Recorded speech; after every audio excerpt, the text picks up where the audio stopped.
Hello everybody, my name is Flo and welcome back to another episode of Flo's World. Hope you're all having a good day. I want to start off this episode by getting some things that I very much need and want. And first of all, the first thing I want to get is a handy way of gathering the raw materials such as ores and stones and all kinds of stuffs like that. And for that, I think starting a bit of a mine shaft is a good thing. I need to be careful over here, not to fall to my horrible death. And I was thinking over here in the Mesa biome would be a nice place to start making a bit of a mine shaft. So we got a stairway going up here all the way to the spider spawner. That is actually not really working all that great. See, the spiders are jumping up and I can't reach them, and I can't even open this chest because of this block. So I'm gonna have to redesign this. And I'm thinking of starting my mine shaft right about here. And why is that? Because since the 1.18 update, a lot has changed concerning the generation of ores. And that means basically for certain ores, we're gonna have to start searching in different locations in the world. For example, for coal and iron, generally the rule is the higher up you go in a world, the better. So mountain biomes are great for finding loads of coal and iron. Unfortunately, I do not have a single mountain biome near me. There are alternative locations. You can also find coal in a bit less amounts as well as iron. And that's what I'm gonna do right now. So what I'm gonna do is I'm gonna dig a long mine shaft tunnel stairway straight down, and I'm gonna make some stops along the way at certain Y levels. For example, at Y level 96 would be the ideal location to dig for coal. And that same Y level would also be ideal for finding gold, since we're in a Badlands biome. Normally you'd find gold way down, but since we're in the Badlands, you can find gold basically starting from Y level 32 until the world height limit. And then at Y level 16 is gonna be the stop we make to dig for iron, since that's the most ideal location for that, apart from all the way up in the mountains. And that same Y level would also be ideal for finding lapis. And finally we dig all the way down to bedrock, and that is where we can find the largest amount of redstone and diamonds. So that's what I'm gonna do now. I'm gonna put this pickaxe to good use, and then we can find the sweet spot for finding all of the ores.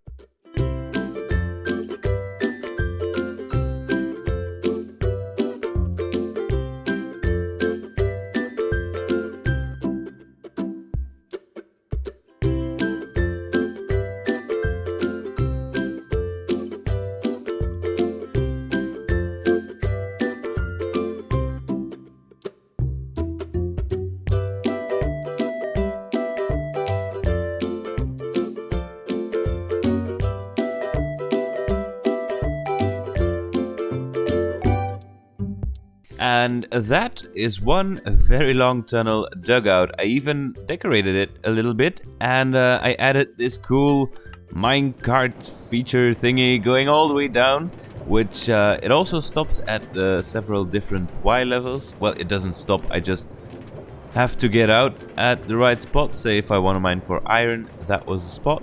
Now we're gonna take this minecart all the way down. And this is fun, I love riding minecarts. And there's a cactus at the end which breaks the minecart and collects it and puts it in the dispenser under here so we can ride the minecart back up. This is very nice, and this is, yeah, as you can see, the bedrock. This is the bottom of the world, and this is the correct level for mining for, yeah, all kinds of goodies.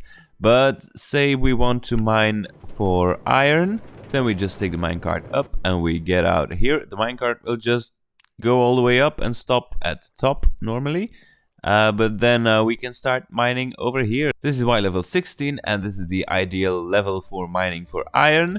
And then finally the Y level we'll be digging for coal and gold is this one over here.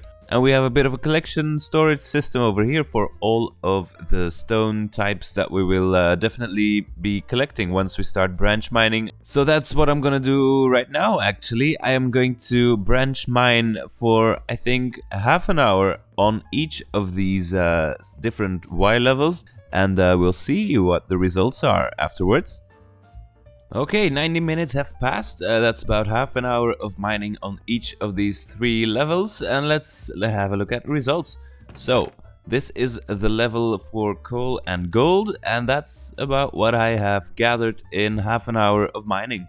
So as you can see, I've made some branch mines here and there, and yeah, I'm pretty happy with the results. That's quite a lot of coal for only half an hour of mining. And then let's have a look at the iron level where we mined for iron, and this is what we found here. Quite a lot of iron, as well as some lapis and raw copper. That's pretty nice. Again, it's just from half an hour of mining, so that's pretty good. I did have a Fortune 3 pickaxe, that definitely helped a lot. And then the final level is all the way down, and that is what we gathered down here. 22 diamonds, quite a lot of lapis, as well as redstone and gold. The gold I found down here was because I am outside of the mesa biome. But yeah, I did find more lapis than I did on the iron level, where I thought that lapis would be more abundant than all the way down here, so that's pretty interesting to know. So now I'm gonna gather everything, craft them up into blocks, and bring them back to my storage space. Of course, I'm gonna take the minecart up. I love riding minecarts. This is so cool. And here we have just one last look at the grand total of 90 minutes of branch mining, and I gotta say I'm a pretty rich guy right now. I also stumbled upon a dungeon in the process and got myself a music disc and a name tag. But yeah, concerning things I need, I can scratch this one off the list, because in terms of resources I am pretty comfortably settled in right now. So that is mission accomplished, I'd say. And now for the second thing that I would like to acquire this episode, and that will be something in the villager department, namely a villager breeder. That way I can get my hands on a lot of good traits, which will make my life in this world a lot easier. And you may have noticed this little thing over here. I've been digging this out, made a bit of a thing over here, and I do have great big plans with this. I think this is gonna look very nice once I start building it, of course. But first I'm gonna hollow out a big space inside of the hill over here to build my villager breeder.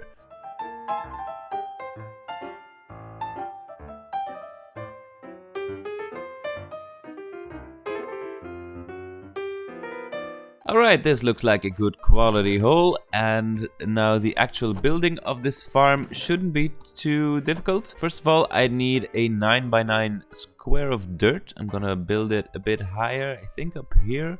Let's see, 1, 2, 3, 4, 5, 6, 7, 8, 9. Is that in the middle? There's 4 on that side and 4 over here. Perfect.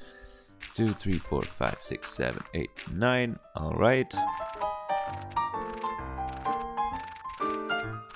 Alright, that's a 9x9 platform, and we'll put a stair like that in the middle, and then we will waterlog that one. Then we're gonna till all of this soil, and then we will put a nice trim of glass around this. And then maybe in the corners, to provide some light, we will place some glowstone. Eventually I want to change these for sea lanterns. I think they'd look a bit nicer in combination with the cyan glass.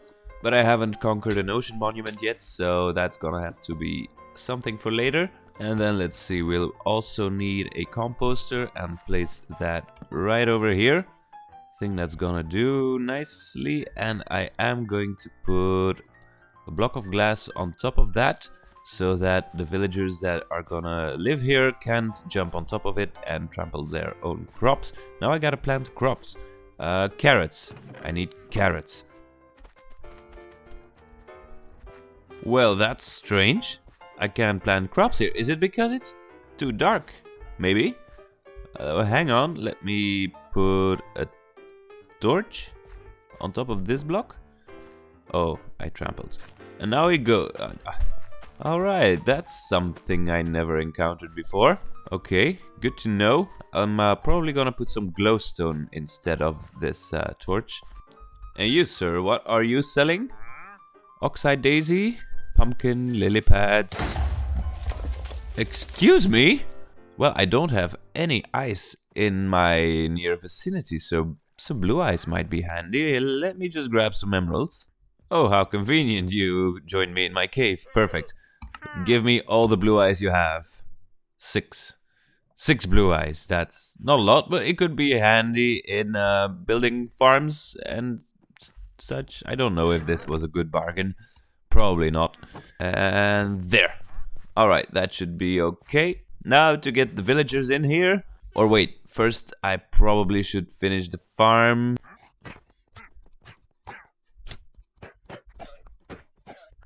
Something like this should work, I hope. So we've got a thing here where the villagers are gonna make the babies, and then they are going to pathfind to the beds, hopefully, and then they shall drop into this water hole because they think they can walk across because there's trapdoors here. But to make sure that the grown-up villagers don't walk in there, I'm just gonna put a slab over there so only the babies can fit through. That should work, hopefully. Now I gotta make a minecart rail going all the way here.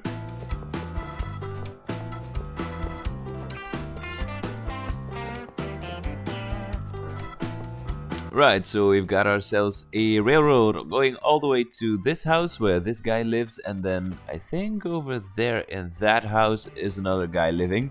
These are the 2 last villagers, apparently. But that means definitely I need to start providing these guys with a proper home where they'll be safe from baby zombies and stuff like that. But now let's see, this guy over here, we'll put a minecart like that. That way he has nowhere to go except for in the minecart. Come on. You got this. Looks like he's not interested. There. Yes, you get in a minecart. Perfect. Alright, now we just gotta connect that and do something. What do I do here? Something like that. Yeah. Alright, let's see how this goes. Yep, he's going. Is he in the thing? He is. That's perfect. Alright, now let's get this guy out. I'm gonna have to trample some crops. And now make sure we don't kill him. There. Right, let's do the same thing with this guy over here. And see how it goes.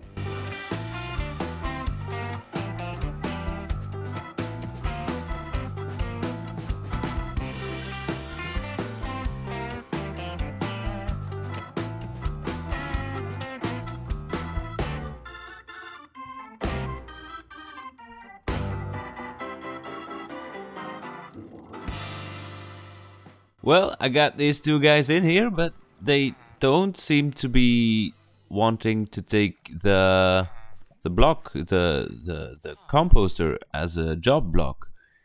Now that's annoying. Let's see, does it have anything to do with this? Nope. Don't you want to work? Please?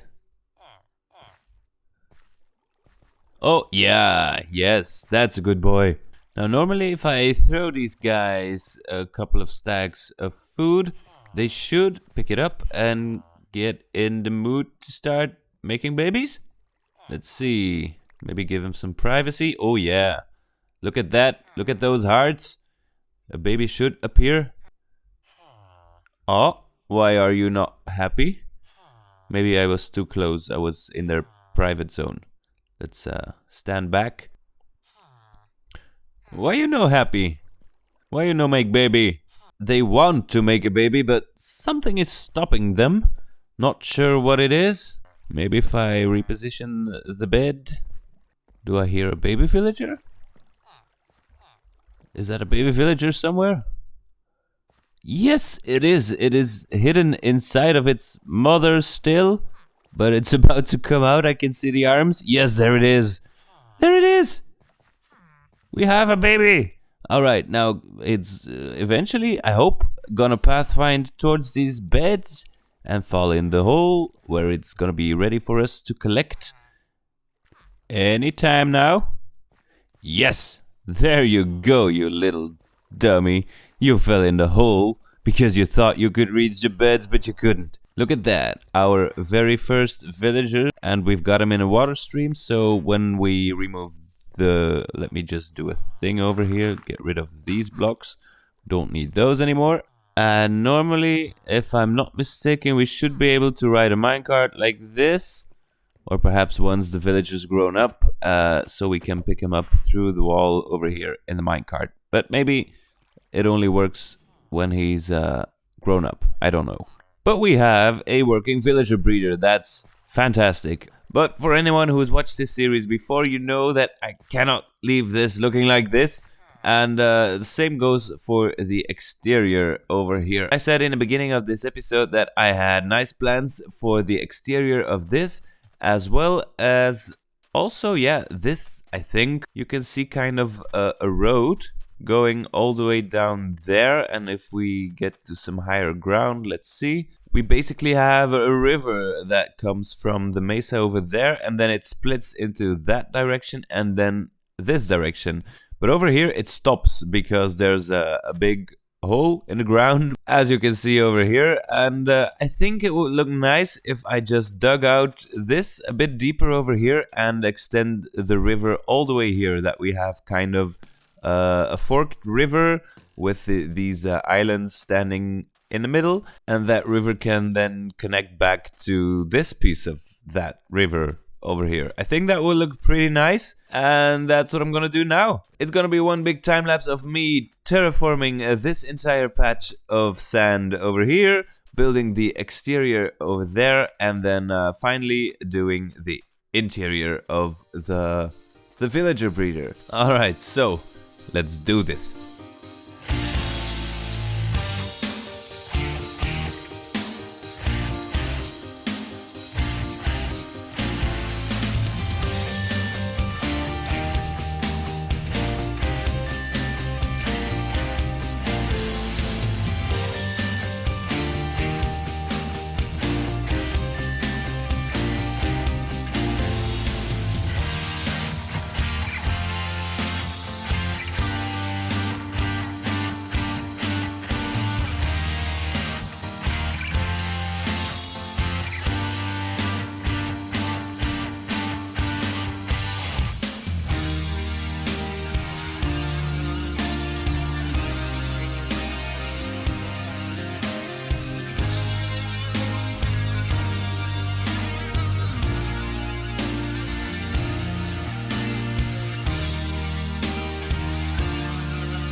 Well, there we have it, completely finished, and this took me quite some time to build. It was a pretty long time lapse, and let's check it out, shall we? In case you haven't noticed, this is loosely inspired by Abu Simbel in Egypt, which yeah, is something that looks a bit like this, but then less colorful. I thought I'd try to recreate it, but then like how it would have looked like back in the days, when it still was all pretty and stuff, and maybe it didn't look like this, but that's how I imagined it would have looked like. And I gotta say, it looks pretty nice. Very happy with the results indeed. And yeah, this is something of my own. Of course, the real thing in Egypt didn't have the villager head, but since this is my villager breeder, I thought having a big villager head in the Egyptian style themed thing on top of there would look nice. And once we go on the inside, you'll see I have just very simply decorated this, put in some terracotta walls and ceiling and stuff like that. Here we've got the two villagers who have already been breeding like crazy. Let's take a look over here. I had to stop these guys from breeding because things were getting out of hand a bit here. I think these are gonna be more than enough for the basic traits that I'm gonna start off with. So right now I put a dirt block in between here so that no more babies can be made by these guys. And then on the outside here, I've did some terraforming, just put in a bunch of grass and some moss blocks and some plants here and there. I think I eventually want to transform the entire banks of all the river here, but that's gonna be a big project, and perhaps I'm just gonna do it step by step, a little bit at a time, and that's I think also the best way in not getting burnt out by these large projects. But yeah, this is finished and it's looking pretty nice. I also did some terraforming around the outside to make it more like it's indented inside of the hillside. And this is also actually part of the goal of this series, in me trying to become a more diverse builder, because I have never actually used a whole lot of color in Minecraft. All my builds were kind of medievalish with wood and gray tones. This is a bit out of my comfort zone, but I gotta say, I like building with a lot of colors. This is looking pretty cool. Very happy indeed. All right, very good. I think this is going to be a great start in, starting our villager trading hall and appointing some of the most essential trades to all of my guys over there. And that's what I'm gonna do in between episodes probably. So I thank you very much for watching. I hope you enjoyed. If you did, don't forget to leave a like and consider subscribing to my channel if you'd like to see more. That would be greatly appreciated. So thanks again for watching, and I will see you next episode in Flow's World. Goodbye.